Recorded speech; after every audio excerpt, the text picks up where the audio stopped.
Hi there, I'm Mr. Doyle, and this is a great undertaking. On this channel, it's all about the king, baby. Not that one. No, not that one either. No, damn it, it's Stephen King. It's all about Stephen King, and I'm currently working my way through anything and everything that has to do with The Shining. In this video, we will specifically be discussing the TV miniseries that was written by King himself and has most certainly not withstood the test of time. Here's a clip of me reenacting the infamous "Here's Johnny" scene from the Kubrick film adaptation that was not in the book, but I just wanted an excuse to smash my way through a door with an axe. Hooray! Violence against inanimate objects.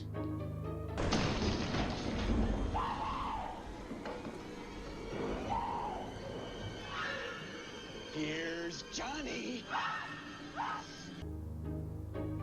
History and background. Following the multiple successes of the TV series for King's novels The Stand, It, and The Tommyknockers, ABC was quick to agree to allow King to write the script for his own adaptation of The Shining, and eager to cash in on some more of that sweet King content. Mick Garris, who directed The Stand, was brought in once more to direct. When the series aired, it did remarkably well in the ratings and was predominantly viewed favorably by the critics of the day. Heck, the show even won a couple of daytime Emmys.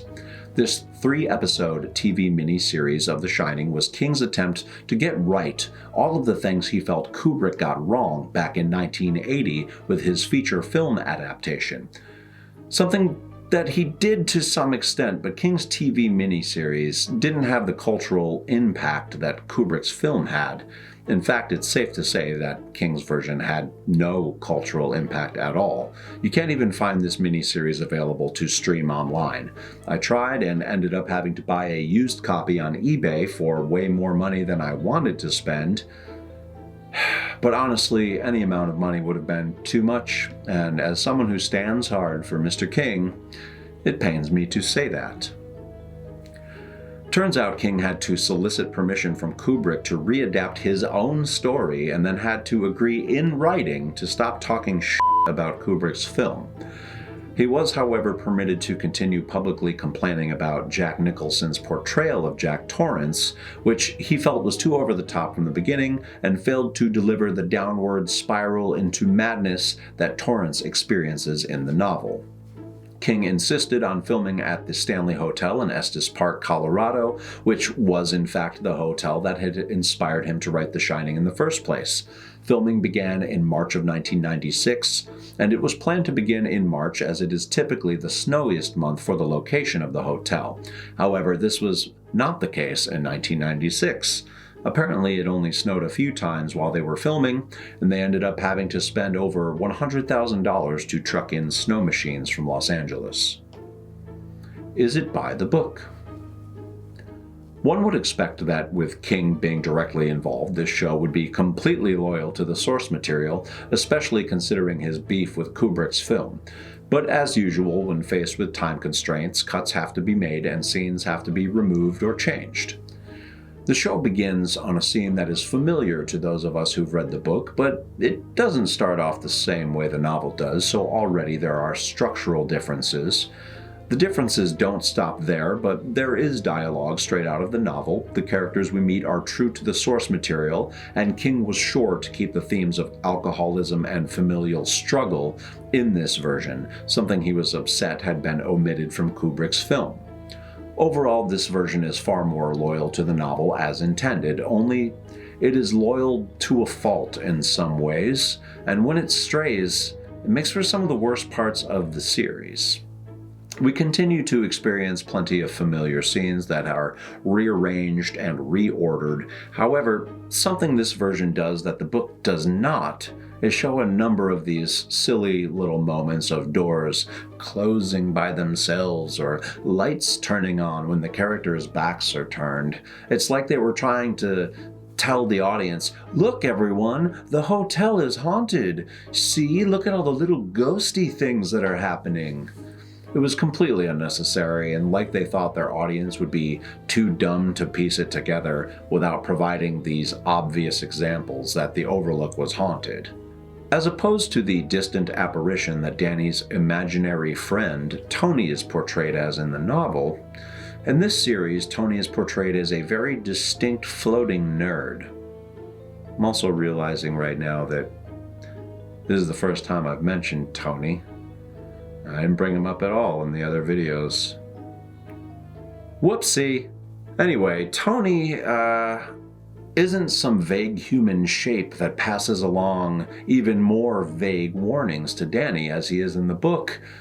In this version, he's a very clear dork dressed in khaki from head to toe who espouses some very obvious advice. It's super corny, which is kind of a recurring theme throughout this adaptation, unfortunately.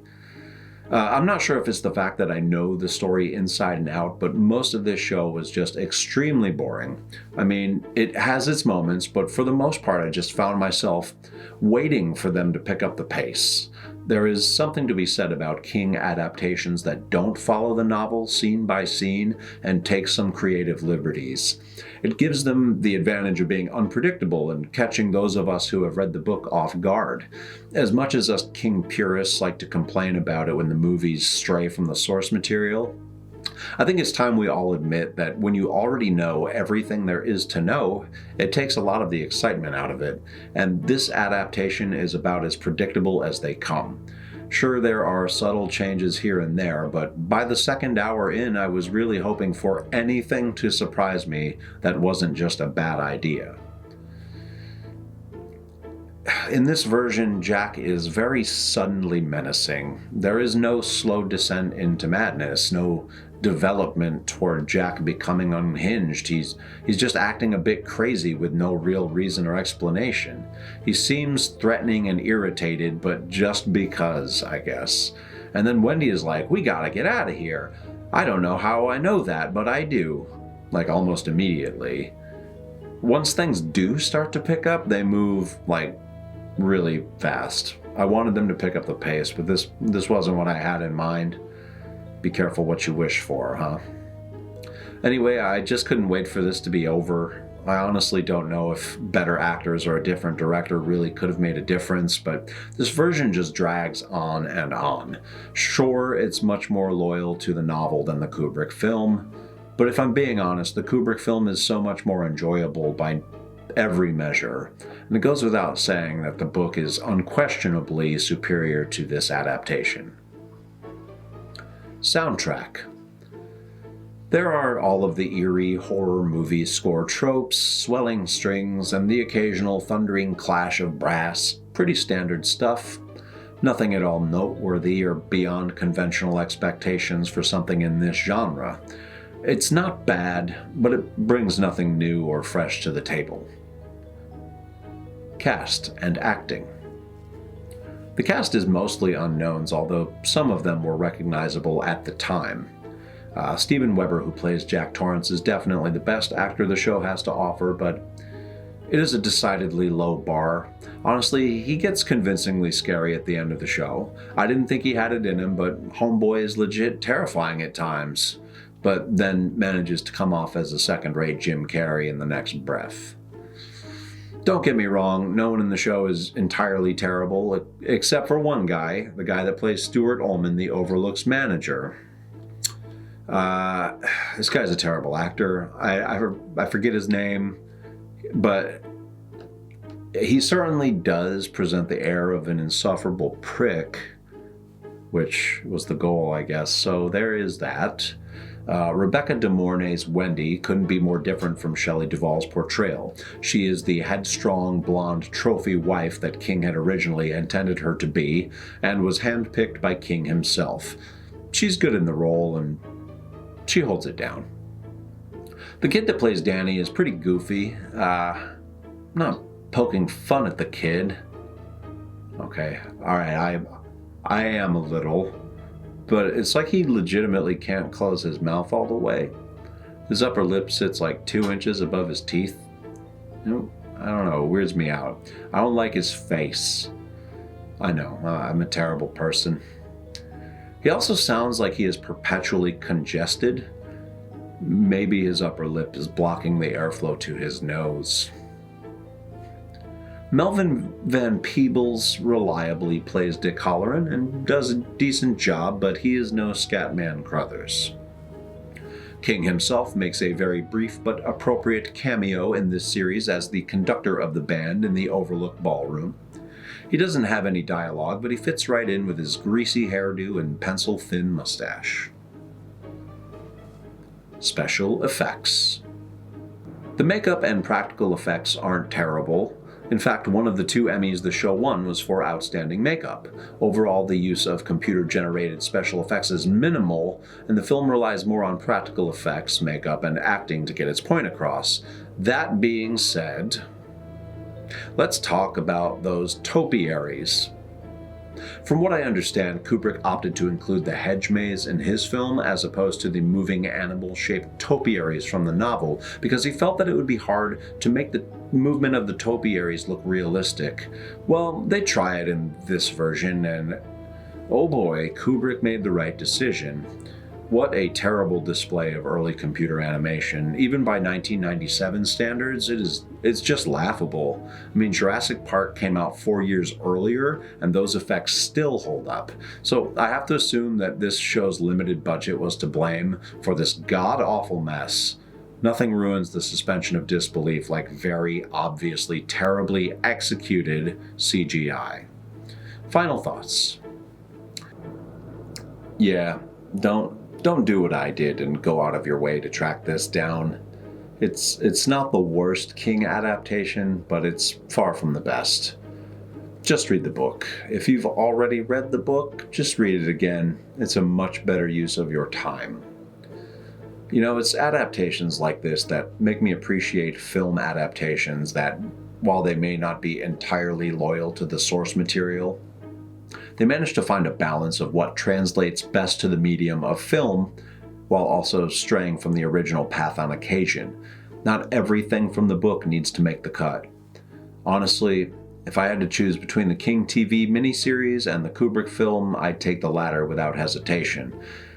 And I'm willing to bet that the majority of King fans would agree. Alright, next up in the Shining series, we will be taking a look at the sequel to The Shining, 2013's Dr. Sleep. Dr. Sleep was published decades after its predecessor and was frankly one of the most exciting King novels to be published in the last decade. Don't get me wrong, it's always a big deal when a new King novel is published, but the release of Dr. Sleep was truly a special occasion for my lame constant reading ass. Okay, goodbye. Be sure to click like and subscribe to the channel for my continued analysis of all things Stephen King, pretty pleased with blood and guts on top. My name is Mr. Doyle, and this has been a great undertaking.